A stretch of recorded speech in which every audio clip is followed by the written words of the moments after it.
Sige, ngayon. Magsimula na tayo sa klase natin. Student on duty, pamunuan mo sila. Class! Magsitayo! Ready?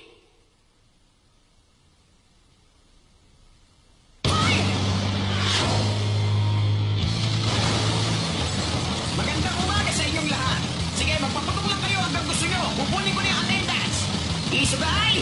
Present! Pasensya na, lakasan yung boses nyo. Maingay kasi yung putok ng mga baril. Present! O Candyman! Present! Obuda! Present! Katao ba? Present! Kayano! Present! Katsaki! Present!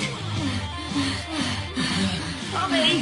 Walang absent sa inyo ngayon. Napakahusay. Masayang-masaya ang teacher nyo dahil dito. Napakabilis niya! Hindi rin gagana kahit sabay siyang patamaan ng buong klase. Mga assassin, kaming lahat. At ang target namin, ang teacher namin. Sayang naman yun. Ni isang bala wala ring tumama ngayon. Kulang sa masusing pag-iisip ang pamamaraang umaasa lang sa dami ng bilang. Ang direksyon ng aasintahin, posisyon ng barel, paggalaw ng daliri. Bawat isa sa mga ito, napakadali lang naman. Kailangan nyo maging mas malikhain. Dahil kung hindi nyo ako mapapatay sa maximum speed kung aabot sa Mach 20. Pero sandali lang naman po. Imposibleng iniwasan nyo lang lahat ng mga yun, teacher. Kasi naman tingnan nyo, normal na mga bibilang naman to. Pwede kayong tumayo lang dyan at tiisin ang pagtama ng mga to. Tama yun. Oo, tama, di ba? Ang daya, di ba? O sige, pulutin nyo ang bibis at ibigay sa akin. Sinabi ko na sa inyo, hindi nga siguro mapanganib para sa inyo mga balang to. Pero espesyal na ginawa ng gobyerno itong mga bibi na antay sa akin. Kapag kinabahan ako nito, kaya nitong hiwain ang cells ko na parang malambot na tofu. Syempre, tutubo din agad ang mga galamay ko pagkatapos. Kaya lang, baka matamaan naman ito ang mga mata nyo. Bawal kayong gumamit ito sa loob ng classroom, maliban na lang kung pagtatangkaan nyo ang buhay ko. Sana nga magawa niyo akong lahat na paslangin bago man lang kayo graduate. O sige, itago niyo na yung mga baril nyo. Sisimulan na natin ang klase. Class 3 ng Kunigigaoka Junior High School Department, ang assassination classroom. Isang class bell na naman ang tumunog ngayong araw.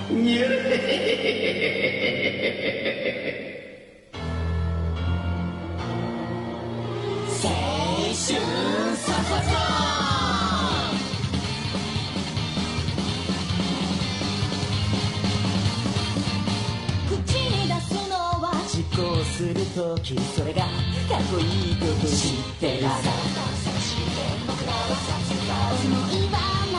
迷えど進む右と右左に一緒に出そうだ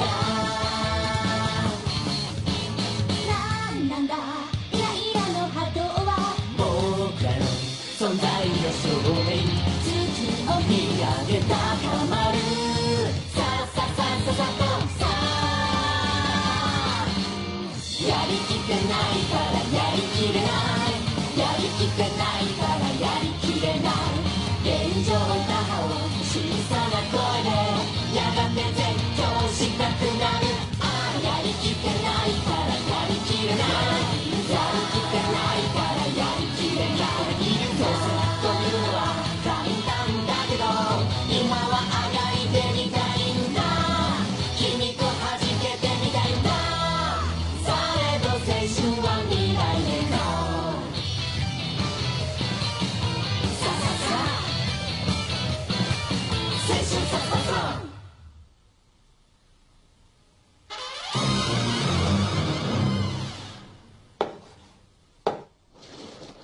Sige, itong tanong ko ngayon.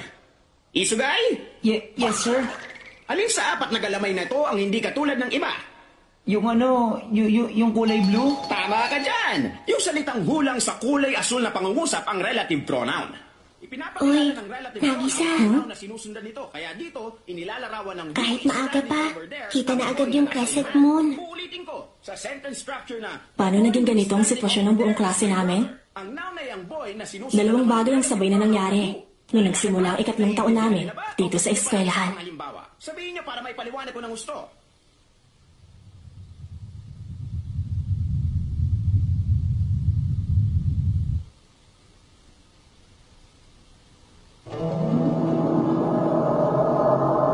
Yung unang nangyari, Isang araw bigla na lang sumabog ang buwan. At naging crescent yung natitirang bahagi nito. Pinubutol namin ang programang ito para ihatid ang kakabasok lang na balita. Makinig kayo dito. Kakakuha lang namin ng impormasyon sa nangyari. Halos 70% ng buwan ang tuluyang nagdaho. Inuulit ko po. Magmula ngayon, isang crescent moon na lang ba ang masisilayan nating lahat habang buhay? Pagkatapos, yung pangalawa namang nangyari. Kumusta kayong lahat? Ako nga palang nilalang na nagpasabog sa buwan nyo. Pinabala kong ganun din ang gawin sa Earth sa susunod na taon. Ngayong ako na ang guro nyo rito, ikinagagala ko kayong makilala. Malinaw na merong mali tungkol dito. Nagkakaisang nararamdaman namin. Ako nga pala si Karasuma mula sa Ministry of Defense. Una sa lahat, pakiusap intindihin niyo ang isang state secret na sasabihin ko sa inyo. Didiretsuhin ko na kayong lahat. Ang nilalang na ito, gawin niyo ang lahat para mamatay siya. Teka lang po. Ano ba yan? Isa po ba yung alien na binabalak atakihin ng planeta natin? Hoy, pinanganak at lumaki ako rito sa Earth. Watch Sa Kaguratanime.blogspot.com. Pasensya na pero hindi ko pwedeng sabihin sa inyo mga detalye. Pero totoong lahat ng mga sinabi niya. Pagsapit ng March sa susunod na taon, gaya na nangyari sa buwan, wawasakin niya ang Earth. Ang mga pinunulang ng bawat bansa nakakaalam tungkol dito. Kapag nakalabas ang impormasyon tungkol sa kanya, magkakaroon ng pandaigdigang kaguluhan. Bago mangyari yun, kailangan siya mamatay ng walang kahit na sinong nakakaalam. Ibig sabihin, isang assassination. Kaso nga lang, talagang napakabilis niya. Kapag inatake niya siya, ayusin lang niya ang kilay niyo ng walang kapintasan. Walang yaka! May kakayahan na napakalakas ang nilalang na to na gawing crescent ang isang buong buwan. Umaabot sa Mach 20 ang bilis niya. Ibig sabihin, kapag hinayaan lang natin siya, wala na tayo magagawa kundi hintayin ang pagkawasak ng planeta natin. Hindi naman masaya kung gano'n ang mangyayari, di ba? Kaya may bagay akong inalok sa gobyerno nyo. Hindi nila ako dapat patayin. At sa halip, papayagan nila akong magturo sa Class 3E ng Unagigakwa Junior High. Pero bakit? Hindi namin alam kung ano ang binabalak niya. Pero pinilit niya kami pumayag sa isang kondisyon na wala siyang sasaktang kahit isa sa mga estudyanteng nandito habang nagtuturo siya. Meron kaming dalawang dahilan. Ang pinakauna at pinakaimportante sa lahat ng iyon, araw-araw siyang nandito. Bantayin niyo siyang mabuti. At pangalawa, mabibigyan niyo ng halos 30 taon ng pagkakataong iligpit siya na malapitan. Nakamura? Hindi ba sinabi ko na sa'yo na huwag mong hahayaang maging sagabal sa pag-aaral mo ang assassination? Pasensya na po! Bilang parusa, tumayo ka ngayon din dun sa likod. Bakit kaya naging guro namin ang nilalang na yan? Paano ba namin siya magagawang patayin? Lahat ng yon, naglaho dahil sa isang huling kondisyon. Pag nagawa niyo, magkakaroon kayo ng 10 billion. Dapat lang naman yun. Dahil may liligtas ang Earth kapag nagtagumpay ang assassination mission ng klase laban sa kanya. Maswerte tayong lahat dahil hindi niya kayo pinagtutunan ng pansin. Kita niyo? Ibig sabihin, ng green stripe sa mukha niya, minamaliit niyang kakayahan niyo. Anong klaseng balat Aba, syempre naman. Kung ang gobyerno nga hindi ako magawang patayin, paano ba kaya kayong lahat? Kahit ganong hinabol ako ng pinakamodernong fighter jets nila.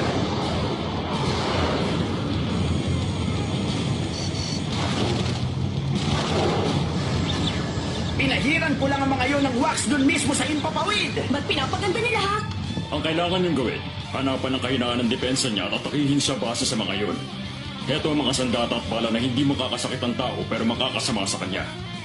Kailangan niyo yung sikretong tungkol dito sa pamilya at mga kaibigan niyo. Walang oras na dapat sayangin.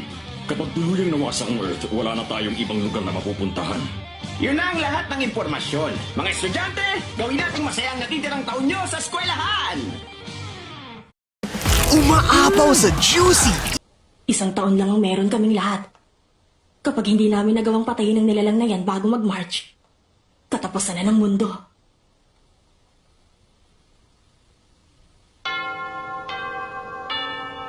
Huh? Lunch break na pala? O sige, pupunta lang si teacher sa China para kumain ng mapo tofu. Yung mga gusto magpasimple dyan, pwede niyo akong tawagan sa phone ko. Sige. Kung naglalakbay siya sa bilis na Mach 20... 10 minuto bago siya makarating sa Sichuan, ang capital ng Mapo Tofu. Walang missile ang may kakayahang pabagsakin ng bagay na ganun kabilis. Isa pa yung octopus na yun nagche-check ng test papers habang kumikilos ng mas mabilis sa speed of sound. Seryoso ka? Yung test paper ko nga, dinrawingan pa niya. Pero teka lang, napakagaling din naman niyang magturo, di ba? Tama ka. Tinuruan niya ako ng math pagkatapos ng klase, kaya naman ang taas na nakuha kong score sa test. Tama. Kaya lang kasi, baka nakakalimutan nyo, tayo ang E-class. Wala rin mangyayari kahit galingan pa natin. Oo. Isa siyang super octopoid creature at ang assassination target namin. Ganun pa man, bilang isang guro, talagang napakahusay niya sa pagtuturo. Lahat kami dito, mga normal na estudyante lang naman bago kami biglang naging assassins. Kaya lang, ang buong klase ng E-class, naiiba kaysa sa ibang estudyante. Oy, Nagisa! Sumama ka sa amin sa labas.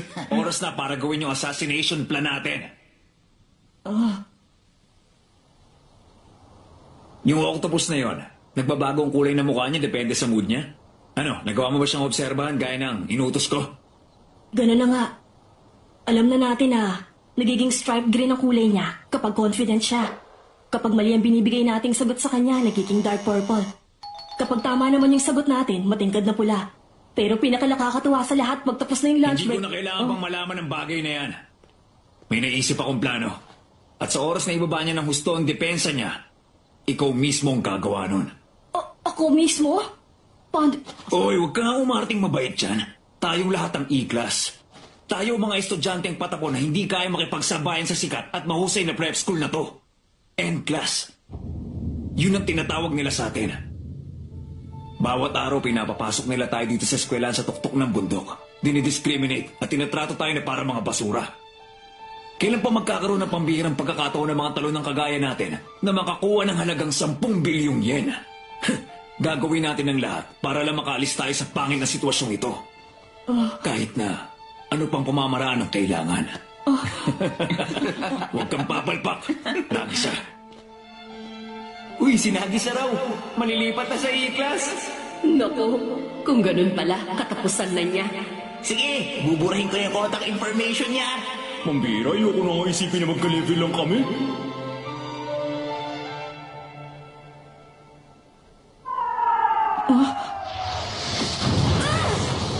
Nakabalik na rin ako. Welcome back, teacher. Bakit kayo may daladalang missile? Isang souvenir ito. Hinintay pala ako sa dagat ng Self-Defense Force ng Japan. Ang hirap po siguro maging isang target. Nako, hindi naman. Malalaman mong makapangyarihan ka talaga kapag gusto kang patayin ng lahat. Tara, magsisimula ng 5th period.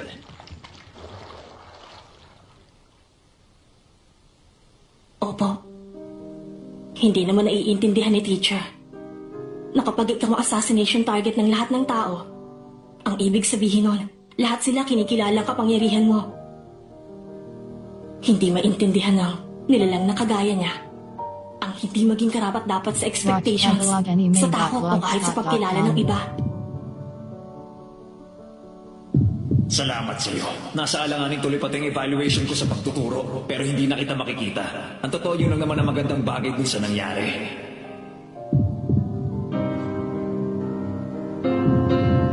Baka magawa ko. Dahil kahit ang teacher na to, gaya ng iba, hindi rin ako nakikita.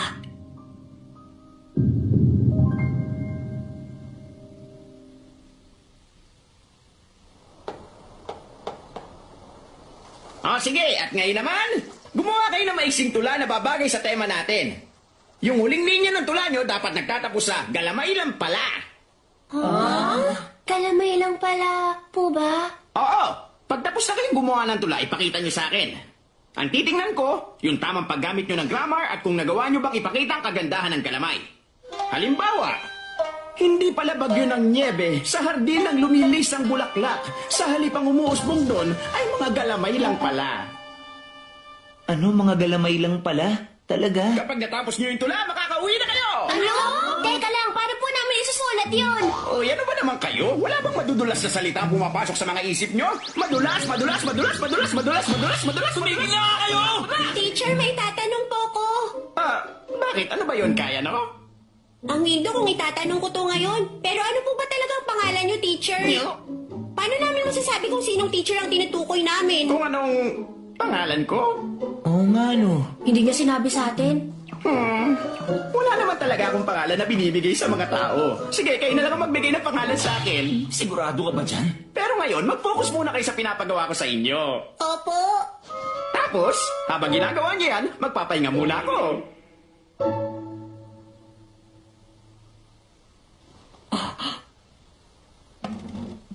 Hoy! Tapos ka na ba agad, Nagisa?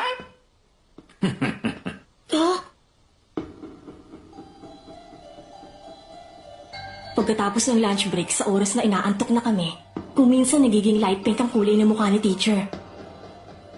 Medyo mabagal din ang naging pagsagot niya sa tanong ni Kayano. Siguro yun ang oras kung kailan pinakamahina ang depensa niya. Ang laging iniisip ng mga bumagsak sa prep school na to gaya namin. Kailangan namin makabalik sa kanila. Magagawa kapag sinubukan. Yun ang laging sinasabi ng malalapit sa amin. Magagawa kapag sinubukan. Sinabi ko na sa inyo, maging malikhain kayo. Kailangan naming patunayan. Gamit ang kahit anong paraan.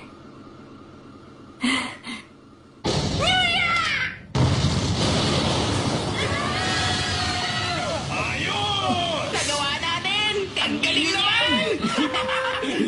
Buti nga sa'yo! Terasa ka! Ano ba tong ginawa mo? Pero hindi naman niya inaasahan ng isang suicide bomber. Ikaw? Ano bang binigay mo kay Nagisa? Ha? Binigyan ko lang naman siya ng dummy grenade. Kaya lang, nilagyan ko yung baril nun ng maraming pulbura. Para 300 anti-teacher bullets kaagad na mabilis na mapakawalan nun sa isang pagsabog lang. Hindi naman yung ganong kalakas para makapatay. Sasagutin ng 10 billion yen ko ang medical. Huh? Hindi siya nasaktan. Wala siya kahit isang pasok. Sandali lang, ang membrane na to nakakabit sa bangkay ng Ang octopus. totoo kasi niya, minsan sa isang buwan kung magpalit ako ng balat, ibinalot ko kay Nagis ang luma kong balat para protektahan siya. Ang pamamaraan niya ng minsan lang sa isang buwang alas ko. Terasa ka, Yoshida, Ramatsu! Hindi mo na kailangan pang tingnan ang kulay ng mukha ng teacher para malaman mo.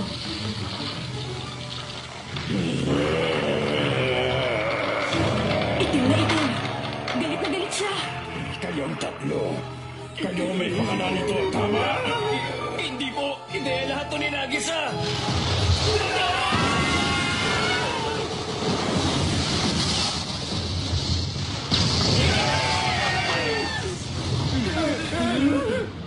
Yung nameplates ng mga bahay natin! Nangako ako sa gobyerno nyo na hindi ko sasaktan ng kahit na sino sa inyo. Tama. Kaya lang, pag sinubukan nyo uling gumawa ng assassination na gaya nun,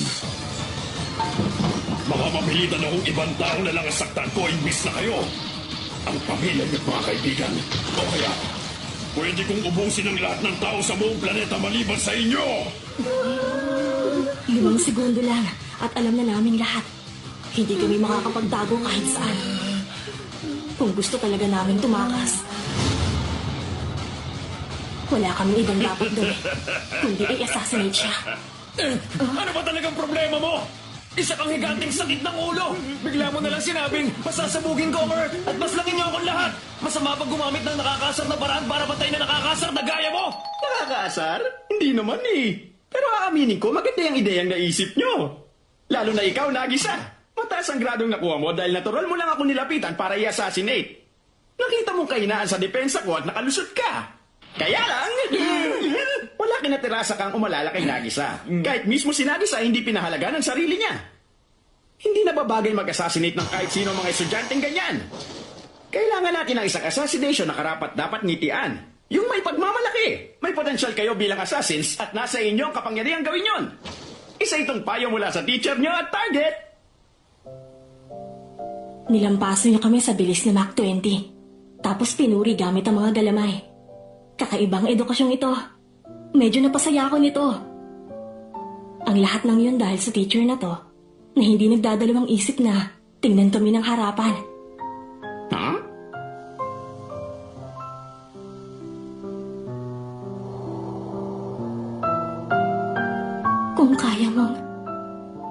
Kung kaya mong ibigay ang oras mo, gusto kong turuan mo ang mga batang yan. Napakaganda ng mga galamay na to. Gamit ang ganitong kamay, sigurado kong kaya mong maging napakahusay na guro. O sige, may tanong ako sa'yo, Nagisa.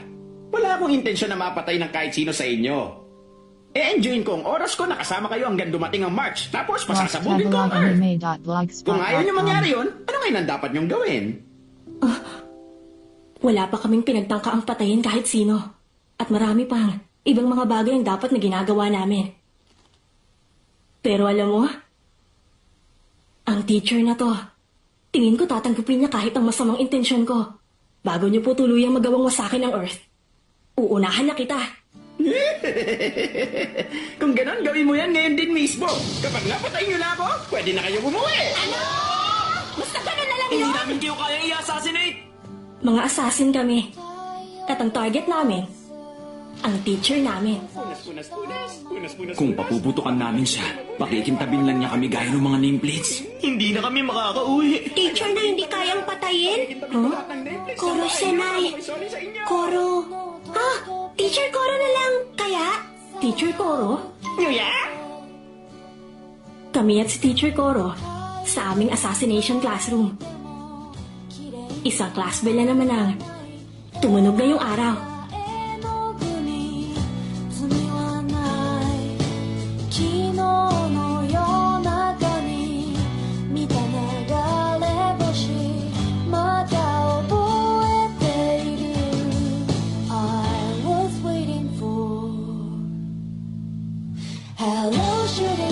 Hello shooting star again 待っていたよ夢を見るあの子はずっとここにいるのあ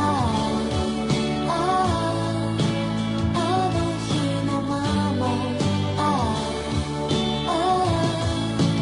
た光って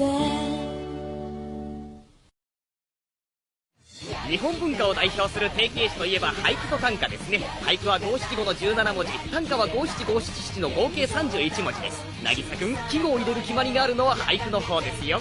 次回、暗殺教室、野球の時間。